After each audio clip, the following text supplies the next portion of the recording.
गांव के किनारे बसे छोटे से गांव हरिपुर में रामलाल नाम का एक मेहनती किसान रहता था। उसकी जिंदगी का सबसे बड़ा सहारा उसके हरे भरे खेत थे। उन खेतों में वह साल भर पसीना बहाता, तभी जाकर अन्न उगता और उसके परिवार का पेट भरता। लेकिन पिछले कुछ वर्षों से जंगली जानवरों की समस्या बढ़ गई थी। रात होते ही नीलगाय, जंगली सुअर और कभी कभी हिरन खेतों में घुस आते और फसल को बर्बाद कर देते। रामलाल ने खेतों की रक्षा के लिए बहुत उपाय किए।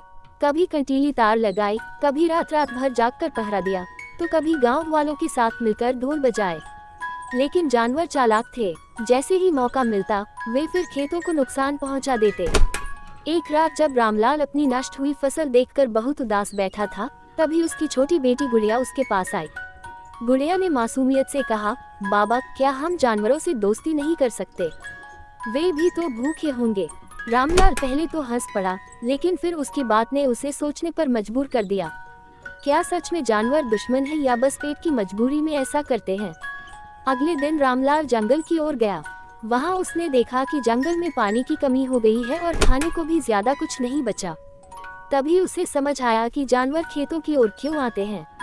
उसी दिन उसने एक अनोखा फैसला लिया। उसने गांव के कुछ किसानों को बुलाया और सबको अपनी योजना बताई। रामलाल ने खेत के एक कोने में जानवरों के लिए अलग से चारा और पानी रखने की जगह बनवाई। उसने कुछ ऐसी फसलें बोई जो जानवरों को ज्यादा पसंद थी, ताकि वे मुख्य फसल से दूर रहें। साथ ही उसने खेत के चारों ओर पेड़ लगाए, जिनसे जानवरों को छाया और फल मिलने लगे।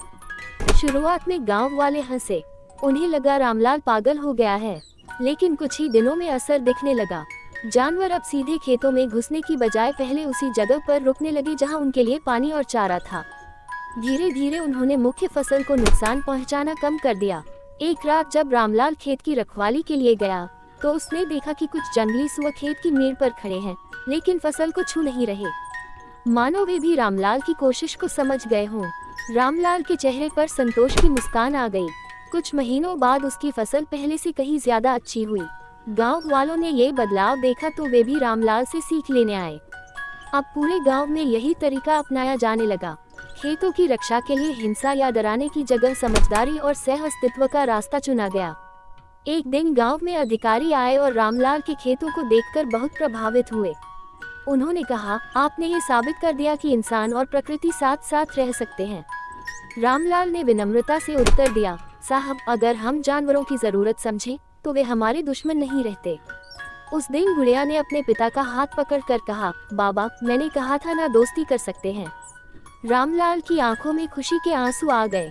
यह अनोखी कहानी हमें सिखाती है कि खेतों की रक्षा केवल ताकत या डर से नहीं, बल्कि समझ, करुणा और बुद्धिमानी से भी की जा सकती है। जब हम प्रकृति के साथ संतुलन बनाकर चलते हैं, तब समस्याएं खुद ही हल होने लगती हैं।